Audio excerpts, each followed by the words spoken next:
Seluruh kota merupakan tempat bermain yang asli.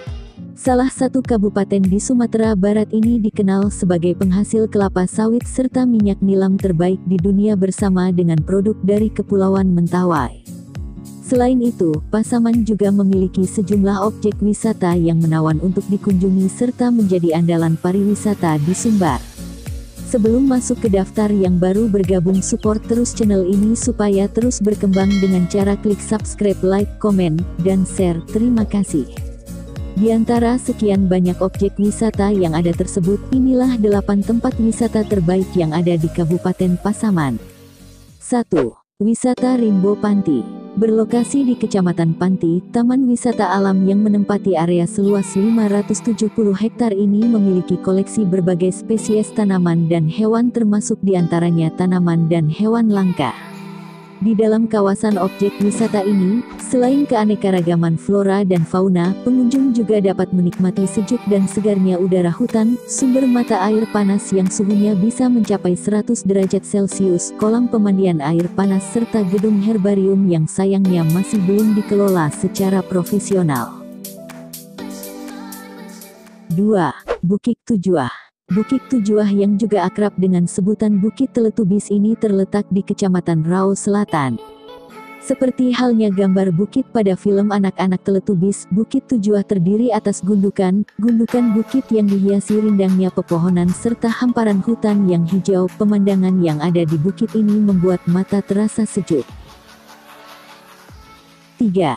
Puncak Tonang. Pemburu spot cantik untuk berfoto, wajib mampir ke Puncak Tonang, karena di tempat ini, selain dapat dijumpai taman yang luas dengan berbagai jenis bunga yang indah, juga disediakan sejumlah properti yang instagramable untuk dijadikan background foto. Catatan menarik dari destinasi wisata yang mulai populer sejak tahun 2017 ini adalah peran serta masyarakat untuk menggarap dan mengelola Puncak Tonang. Karena awalnya tempat ini merupakan kawasan hutan yang tidak terurus.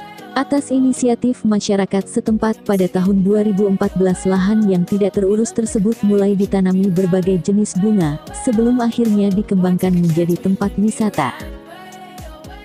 4. Lubuk Bonta.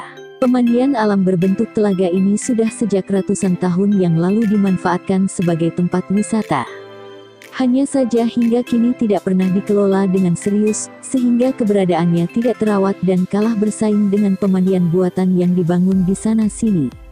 Tambahan kata ikan banyak di depan kata Lubuk Bonta disebabkan karena di lubuk ini memang terdapat banyak ikan, bahkan dengan ukuran cukup besar yang sesekali waktu muncul ke permukaan air.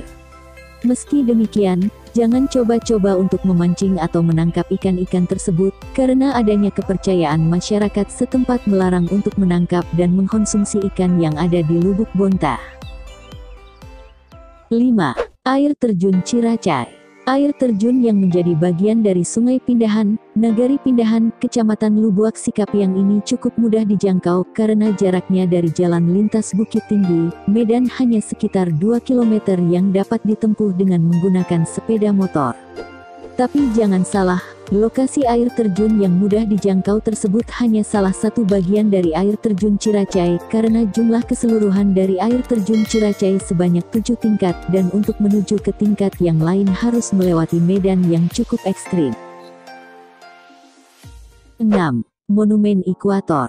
Monumen berbentuk bola dunia yang disangga 3 tiang utama ini merupakan salah satu dari tugu lintasan garis khatulistiwa yang ada di Indonesia. Monumen Ekuator terlihat unik karena monumen tersebut dikombinasikan dengan bangunan rumah adat Minangkabau serta tulisan, "You are crossing the equator." Pengunjung yang datang ke sini tidak hanya dapat melihat langsung bentuk dari monumen tersebut, tapi juga mendapatkan sertifikat yang menjadi bukti bahwa yang bersangkutan pernah melintasi garis tengah dunia.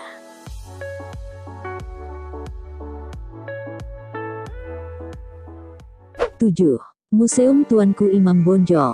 Perang Padri yang dipimpin Tuanku Imam Bonjol tentu sudah tidak asing lagi di telinga masyarakat Indonesia, karena sejarah tentang perang melawan penjajah Belanda ini sudah diajarkan sejak bangku sekolah dasar. Jika Anda penggemar wisata sejarah atau ingin mengetahui lebih jauh tentang Perang Padri, ada baiknya untuk berkunjung ke Museum Imam Bonjol yang terletak di Jalan Lintas Tengah Sumatera, Gang Gohilya, Bonjol. Museum ini mengoleksi benda-benda bersejarah yang digunakan pada Perang Padri, seperti keris pedang dan benda-benda pusaka lainnya serta kitab-kitab yang mengisahkan tentang Tuanku Imam Bonjol. 8.